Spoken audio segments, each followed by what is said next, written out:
ठाकरेंच्या शिवसेनेचे नेते अनिल देसाई यांनी आज राज्याचे मुख्य निवडणूक अधिकारी यांची भेट घेतली आहे। अनिल देसाई यांच्या भेटीला राजकीय महत्त्व सुद्धा आहे। राज्यामध्ये नुकतंच लोकसभा निवडणुकीसाठीचं मतदान झालंय।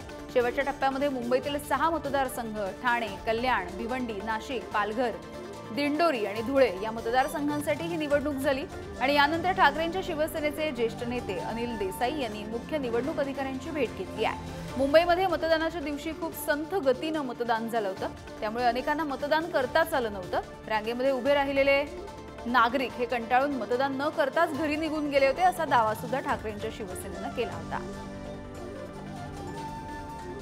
ही जी व्यवस्था असते, ही व्यवस्था चोख असणं, चांगल्या रीतीनं असणं आणि ती राबवणं हेच यांचं मुळात कर्तव्य आहे। आणि तेच कर्तव्य जर करत नसतील तर मग हा लोकशाहीचा उत्सव, तुम्हाला लोकसभेची निवडणूक हा फार मोठा उत्सव आहे लोकशाहीचा, हे म्हणणं फोल आहे।